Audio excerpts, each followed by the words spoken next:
Empires. I'm your host, Jack Bowie, and I'm thrilled to be joining you today with a very special guest all the way from Dallas, Fort Worth. Her name is Andrea Cole, and Andrea has a really interesting business. I've not come across a business like this in the wedding space, so I'm really excited to spend this time with her and explore her business, which is in the space of flower preservation, and also get some insight into WIPA. Right now, for those of you like me in Australia, no, it's not Fitzy and WIPA. It stands for the Wedding Industry Professionals Association, and Andrea runs a branch for the for WIPA in Dallas Fort Worth. So we're going to talk about all of that as well, and I guess how those things combine, so she can lead with passion and purpose, and create a wedding empire. So Andrea, so lovely to have you. Thank you so much for having me on. So let's start with the business. It's called DB Andrea, and all I know is flower preservation. So tell me, I guess, how does this work? Yes, of course. Well, if you have not heard of flower preservation, I actually have a piece here to show you. These were some of my anniversary flowers. So as you can see, it's a block that looks very similar to almost like glass, but it's not. It's a little bit less heavy, but it's plastic. It's a hard plastic, and you can capture your amazing wedding flowers basically forever as a piece of art. So It's amazing. thank you. Thank you so much. So yes, we have a lot of different shapes and sizes. We even do pressed flowers, kind of like what you could see back in the background. So the way it works is how it sounds, right? Preserving the essence of the flower forever. So there's a lot of ways to do it. There's a lot of easy ways to do it. There's a lot of hard ways to do it. But the essence, and again, the goal is to preserve the flowers from our brides, just so they can get a piece of art forever. I love that. And how did you come up with this idea? Like, what led you to do this? So it was kind of like by accident. I was actually in the library and I saw a book, and it was actually my husband's. And I opened it, and there was a huge pansy that was entirely flat, entirely brown, that had been preserved for about 3 decades. So his grandmother actually used to press flowers in books. And I just had no idea that you could do this. Apparently, here in the United States, some people are taught that through school. I grew up in Mexico, so I had no idea that was a thing. So after a few months, he gifted me a beautiful bouquet of flowers for Valentine's. And obviously, I wanted to preserve them, especially since I've always considered very artistic myself. So I basically got to work and started pressing flowers. A little after, I was able to put some coasters together and just like a beautiful picture, a mini picture of, like some fashion sketches with the dresses that were actual flowers. And again, it was kind of like an accident. I was just, being creative, being myself, and it kind of like took off from there. It's crazy.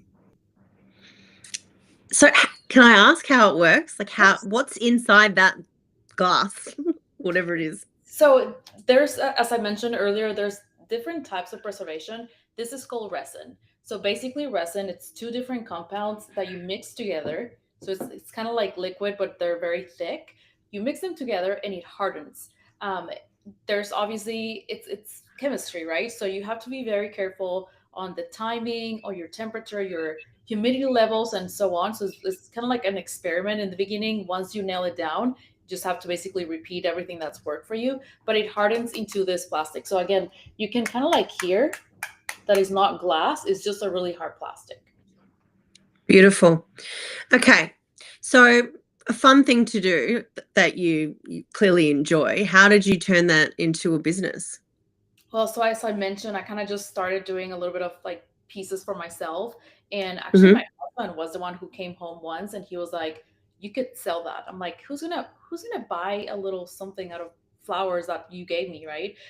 But as I mentioned, I put it basically on Facebook, and a lot of people, a lot of my friends and family started inquiring about doing something with their Yep. flowers.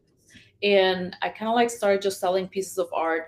It wasn't, I actually went to a lot of markets, like the farmers market and so on, just selling pieces that I have made. And I just couldn't believe that people would be interested in buying something that I had so much fun creating. And Mm-hmm. it wasn't until a little bit after, like a few months after all of this happened, that somebody contacted me to preserve their bridal bouquet. of course, in that moment, I'm like, oh my gosh, people are getting married year round. If I can find a way for people that are in Dallas to find me, and of course, like anywhere else from the United States, if they can ship their flowers to me, if I can preserve their flowers, they're gonna really want to pay for this, because now it's Yeah, not just random flowers that I picked in my garden or my husband gave me. These are your flowers. I love it. I'm kind of wishing that I had your details earlier. I Um, know. I'm on to husband number 3, so I've had a few bouquets that I, I would have liked Well, to hopefully have. there's no number four, but that if there is, I would love to serve your If there flowers. is, I'll let you know. Yes, I'll have you on speed dial already. um, this is great. And is it something that you like? Did you dabble with Etsy as well? Is that the space Oh, that you sort of played in? oh yes. Yeah, I mean, I imagine it would be huge on that. yes, and I'm no, I mean, I'm on Etsy, but Etsy's certainly not where I sell my stuff anymore. I feel like it's a great tool for you to get started for sure. And I used to sell a lot there, so I used to sell a lot in person. I used to sell on my website, and again, Etsy. I just don't use it as much anymore. Yeah. Okay. So let's talk about how you've advertised your business and you've attracted these couples. What was your strategy and what's worked and not worked for you? So in the very beginning, Etsy, Etsy is a great platform for beginners. I think more likely. Um, I would say that social media was really nice to me back in the day when I started. I started pressing flowers in 2016, and the Hmm. algorithm is not what it is now. You would just, the more you post, the more you would get traction. People would definitely see. I mean, it was like a timeline. Do you remember that, right? You would Yeah. post, Yeah. you posted at the right time, everybody would see it. And so I Yeah. would say that I was very lucky to be able to start you know, when the reach was great. And I just started spending a lot of time on Instagram and reaching out to people like that. And again, I had different markets where I was actually meeting with people one on one, even if they were not getting married. Most people know somebody who's getting married, somebody who has passed away, because we obviously do any kind of flowers, from weddings to memorials to anniversary and so on. So Instagram, I would say, was probably the best way for me to start. Right now, we're doing, of course, Instagram ads, social media ads, and of course, as you mentioned earlier, WIPA. Like, there's a lot of networking that needs to happen, especially in the wedding industry, because it's all about relationships. Well, why don't we talk about WIPA? What is it Yeah. first? So WIPA, as you mentioned, is Wedding Industry Professionals Association here in the United States. Basically, it's like a group where people are members and they pay a fee yearly, and they get to go to all the events that the WIPA board produces for everybody, right? So they are able to learn a lot. There's a lot of like experimental like classes, and then Hmm. additional classes, and then obviously a lot of inspiration as well, because the board is producing the best of the best. They are bringing in the best partners within each city, or each chapter. And again, it's just a fabulous event. And typically they have like guest speakers, guest designers, and all kinds of different partners. So this organization is, I would say, one of the best in the United States. And we have 22 chapters, so every major city has its chapter. So if you're a member, you can actually attend anybody, like any of the chapters, not only your cities. So if you are a photographer that travel a lot, you can go to New York and attend their events and so on. And again, New York, for instance, I so wish that I had attended this event, but they partner with Kleinfelds, so they were at their location just teaching people about wedding dresses and whatnot. So it's very important, if you're in the wedding industry, to network way more than I thought it would be. I Yeah. the first years, I would say, I was just focused, laser focused on growing my business, especially like across the United States. That I just didn't have time to go to events. And to me, it almost felt like I was cheating, to go to a networking event and be mingling with with a cocktail in your hand. Like, I don't have time for that, right? But again, looking back, I'm like, oh my gosh, I just so wish that I had started sooner. Mm, absolutely. I'm a former business owner of a business networking brand, so I'm very big on Yeah. business networking. Yeah, wow. Maybe I should start a chapter of WIPA in Australia. I think that that's something that it's incredible. I went to one wedding networking event in a previous city that I lived in, and it was put on by a group of celebrants that had sort of come together and created this celebrant collective, and they organised this one-off event. And I tell you what, there were celebrants that got up and sort of spoke at that event that I booked and booked and booked and booked as a wedding planner, not having seen them at a wedding, but just met them that night and created that connection. So I think you're right. Like I think, yes, we build our connections when we attend a wedding and somebody does a great job and we make that connection on the job. But this is just another way to do that, right? It's another way to get that connection. And there's nothing more powerful than a wedding professional saying to a couple, I personally love this person, that sort of referral, And something to keep in mind is somebody like me, I don't go to the weddings, I'm a post wedding. Yeah.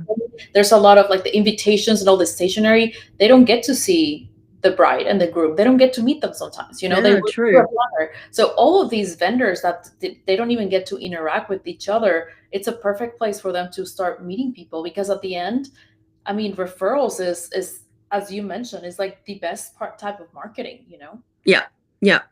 Okay, so talk to me about your journey with WIPA. You started as a member, but now you're running a chapter. So, how does that work for you, and how's that helped your business?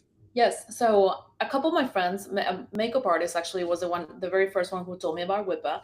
And again, she's there, yes, the day off, but she doesn't get to interact with a lot of people. So she highly suggested that I looked into different organizations, and she recommended to start with WIPA because it's the biggest one, the best one. And again, they have different chapters. So I decided, and again, this is back when I was like, I guess I'll just try it. I don't know about networking and going to events, and kind of like wasting time.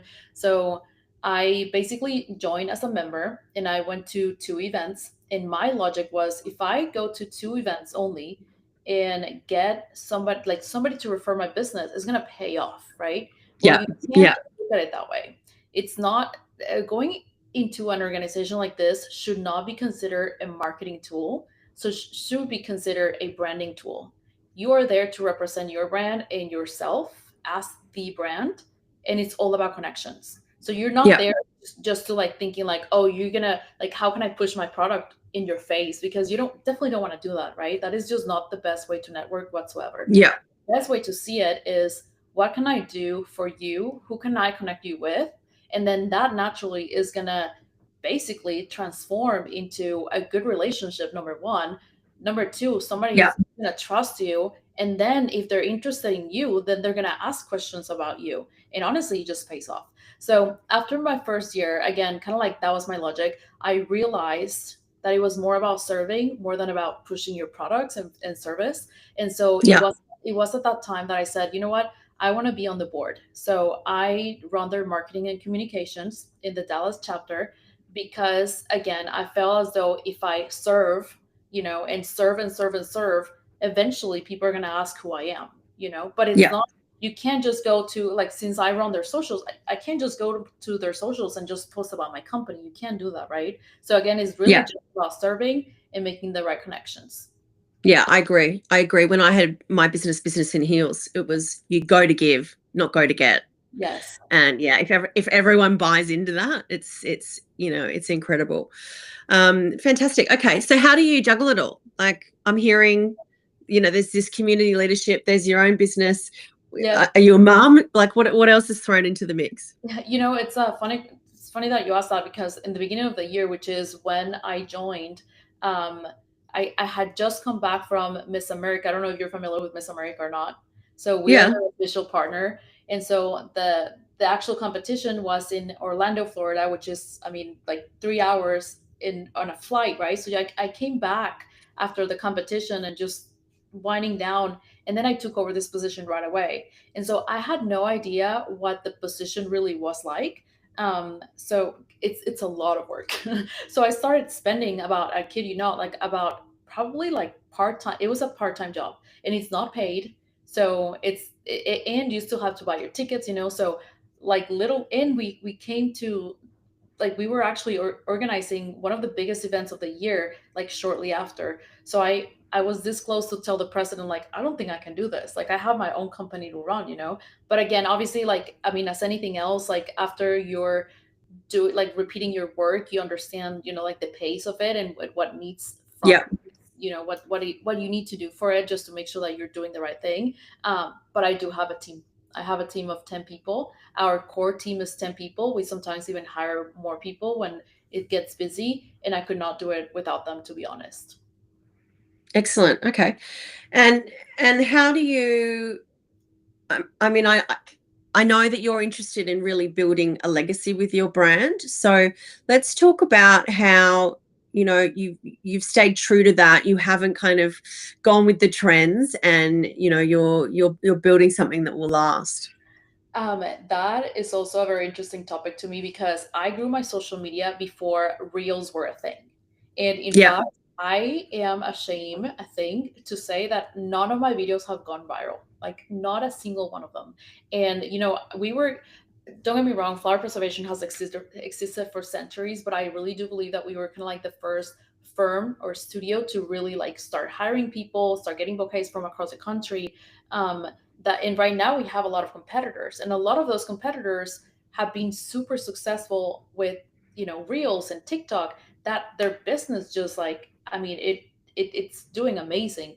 And to me, I just have not realized how to gone viral. And for the longest time, I was just like, oh my God, I just can't believe, we're trying and trying and trying. And then I realized that it's really not about the followers. Are the followers really translating to sales? A lot of times that's not the case, right? So instead of actually obsessing and, trying to figure out why my videos have not gone viral, we were just really honing into getting the best customer service for our clients and making sure that our brand is noticed because of its quality. So really all the efforts, and instead of investing them in trends, which you're never going to see me, lip sync and dance in front of a piece. I'm never going to do that. Personality would, and if it's yours, Yeah. perfectly fine, but it needs to feel true to yourself, because at the Yeah. end, building a brand is a legacy, right? And years after, like, you need to look back at your brand 10 years after and say, that is who I am right now. Of course you've changed, but always you need to be proud of, I have been always true to myself. Yeah. I love that. Now, if Ben was here, he has a last question that he likes to ask, so I'll do it in his honor. Uh, Andrea, if you walked down the street and ran into a former version of yourself at 18, what advice would you give to that version of yourself? Oh my goodness. Honestly, just stop, stare, appreciate, because when you're an entrepreneur, you're growing, and first of all, growth is not always linear. And it's so easy for you to, like, again, lose followers, or start comparing yourself to others, and just not be content. Like, it's so easy. I Yeah. mean, you reach a goal and you're just not like, oh, okay, I made it. You're always looking for more and more and more. It just never ends, especially the more grade you have, which I happen to have a lot. And it can be a good thing and a bad thing, right? So if I could Yeah. look back at myself at 18, I would say, look look where you are. Like, look what you built. Like, if my I feel like my 18-year-old will be so freaking proud of where we stand today. And again, I have a really hard time pausing and appreciating what I've done. I love that. Okay. That was great. So, if you're out there and you'd like to get to know Andrea and her business and suss out these beautiful flowers, her website is DB Andrea, so DBANDREA.com. You'll also find her on LinkedIn, Instagram, and on Facebook. Now, how can people become a member with WIPA? So you can go to WIPA.org, and just join that way. If you're in Dallas Fort Worth, please reach out to me because I would love to meet you and introduce you to a lot of our team. I mean, they're fantastic. And again, there's 22 chapters, so I really hope that we can meet some people that way. That sounds amazing. Andrea, thank you so much for your time. It's been lovely spending this time with you, and I'm sure we'll chat again. Yeah, thank you so much. I appreciate it.